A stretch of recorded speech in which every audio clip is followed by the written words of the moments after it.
concealment or destruction of documents.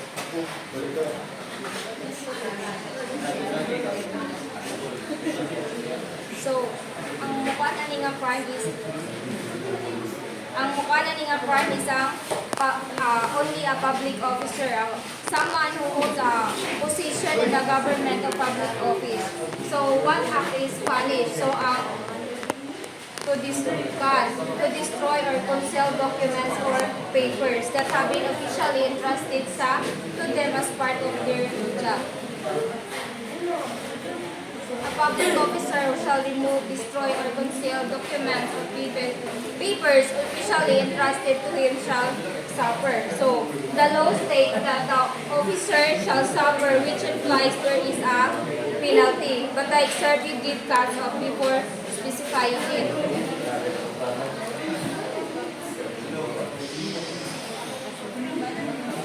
So, the penalty of prison mayor and a fine not exceeding 1,000 pesos whenever serious damage shall have been caused thereby to a third party or to the public interest. So, I have an example here. A city engineer intentionally destroys land survey records to the evidence of illegal construction permit issued to a developer. So, ang engineer is gapin siya o prison mayor, a fine and a perpetual disqualification due to the grave harm to public safety. 2. The penalty of prison correctional in its minimum and medium periods and a fine not exceeding 1,000 pesos whenever the damage caused to a third party or to the public interest shall not have been serious. In either case, the additional penalty of temporary special disqualification in its maximum period to perpetual special disqualification shall be imposed.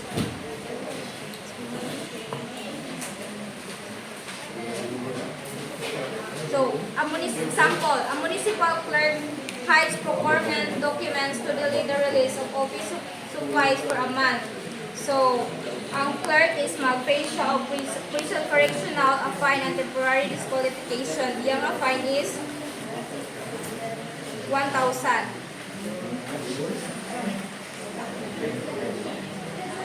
Now we will proceed to the elements of Article 226.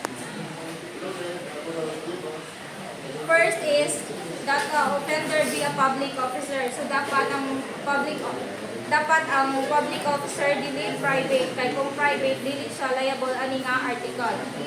That he obstruct, destroy or conceals document or paper. So gikuha or gitago or kanang gikuha ang isa ka documents or paper. So obstruct means to remove kung asa siya nakatago, and ang pag-remove dapat for illicit purpose. Kay if sa usual base ani para makuha siya kanang maprotektahan is wala siya liability. Destroys includes the acts of destruction sa documents or papers.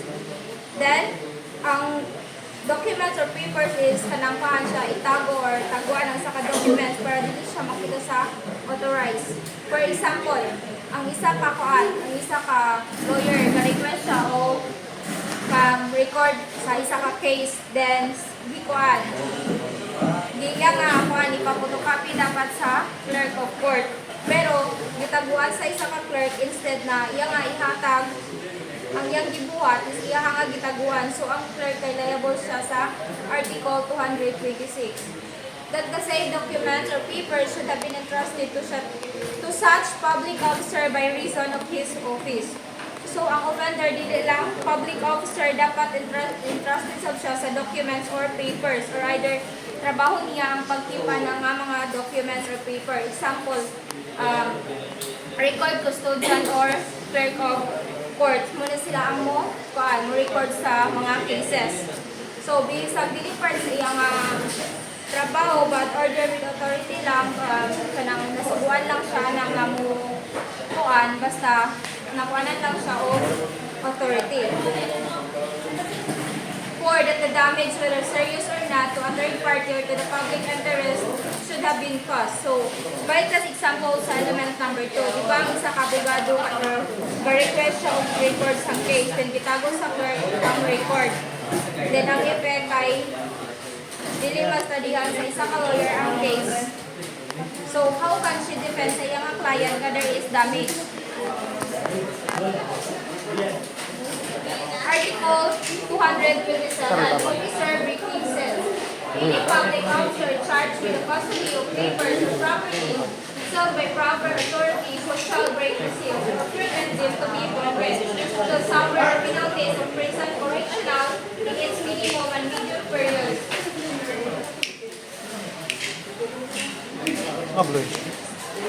Elements.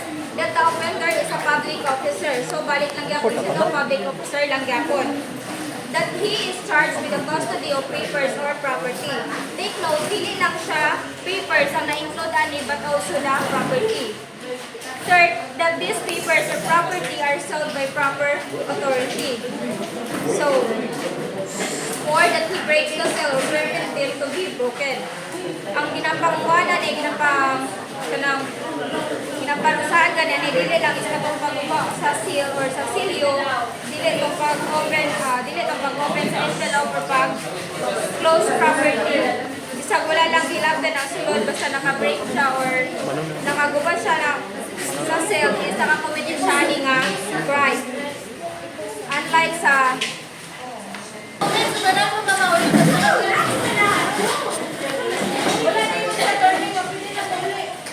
Ganda kay ang ganda no, naso wala pa tayo.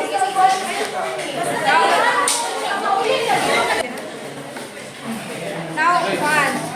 Third data, that these papers or property are sold by proper authority, that he breaks the seal or permit them to be broken. So, unlike sa Article 226, dire requirement ang damage. Pero dire, basta makaguba lang ka or sa silyo or sa kuhan, paano siya? Example, sa mga ballot boxes, pag kuhan, i-transfer or deliver sa kuhan kanang voting precinct sa kuhan, may nakabutang naman ang naka-sealed na dito. So kung ang public officer nga nasukuhan na or may custody na ang mga ballot boxes is ilahang nga gipasagdan o giguba, so maliya po sila ani nga article. Article 228, Opening of Closed Documents. Public officer not included in the provision of the next preceding article who without proper authority shall open or shall permit to be open any closed papers, documents, or objects entrusted to his custody to suffer the penalties of arresti mayor, 12 temporary special disqualification, and a fine not exceeding 2,000 pesos. So example, a municipal clerk is tasked with safeguarding self-courts related to an ongoing corruption investigation without authorization from a judge or superior. So the clerk opens the cell files to leak sensitive information to a suspect. So ang clerk is nakabiolate siya sa Article 228 by accessing confidential nga documents without authority. Mag-penalty siya sa arresto mayor, na disqualification from public office and a fine not exceeding 2,000 pesos. Elements. That the offender is a public officer. So, public officer, nagyabon siya. Same concept lang siya sa Article 226 and 227, but the offender is public officer nga entrusted with closed papers, documents, or objects. That he opens or permit to be open said closed papers, documents, or objects. So, that he does, ang ginaparusahan is ang pag-open sa closed paper, documents, or objects. So, bisag dili na nabasa ang kuan or natamper ang sulod sa closed documents or object, basta gi-open niya nga without authority, nakabayad na siya ni nga crime sa Article 228. Example nga, kuan, mga kanang mga nakasobre nga mga containing communication between sa mga high rank officials.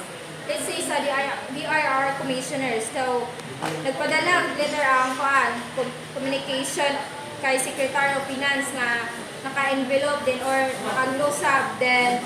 So, ang DIR commissioner, gisugon niya ang admin officer sa agency para ma-deliver sa office ng secretary kung giabrihan sa secretary ang kuan officer, pwede siyang makuan sa mga criminal liable sa Article 228 that he does not have proper authority.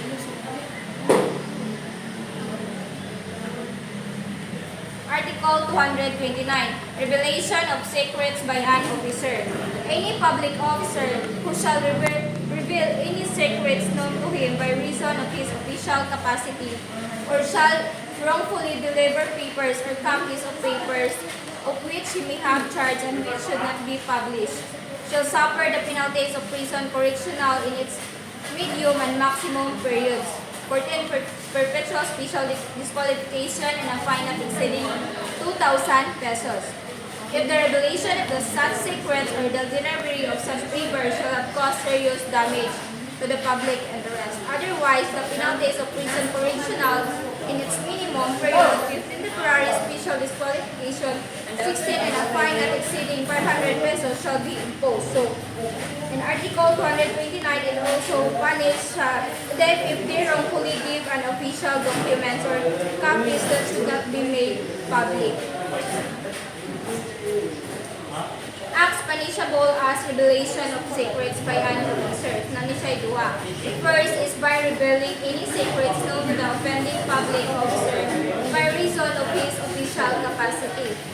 So, example, ang isa ka official sa gobyerno, nakapagawa siya ng confidential kay nga information nga iya nga nahibalan tungod sa iya nga posisyon. So, dapat ang mga inana nga mga butang or kanang galing mga confidential na kayo, dili na siya dapat ipabalo sa mga tao without authority. Kaya kung ipagawas na niya, hinaus naman nga makakuan din siya sa balawod. Second is by delivering wrongfully papers or copies of papers of which he may have charge and which should not be published. So, nagtumo sa usa ka kuan, sa isa ka official nga sayo panghatag nga document or copy sa document hinos na dili angay na nga ipagawa sa public. Bisan pa wala niya gi-explain ang sulod sa kuan. So sa isa ka document basta iya nga gihatag na without authority nakalabang nagyapon siya sa balaod.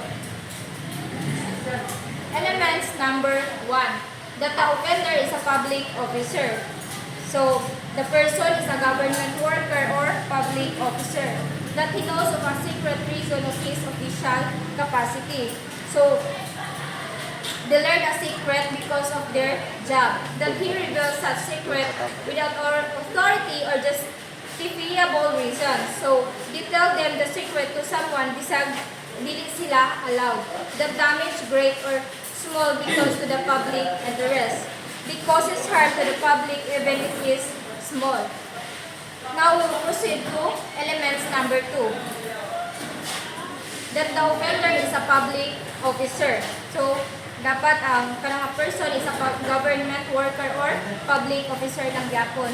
That he has charge of papers. So, dapat responsible siya ng certain official documents or kanang public officer is in charge siya ng mga papers or documents. Third, that those papers should not be published. Kaya ang sulod ani kay secret or confidential or not yet available siya hindi siya available for public consumption. That he delivered those papers or copies thereof to third person. So, they give the documents or copies to someone else. That the delivery is wrongful. So, they do this in a wrong or unauthorized way. That damage because to public interest. So, this causes harm to the public interest. So, damage is caused to be public interest. That's all we need.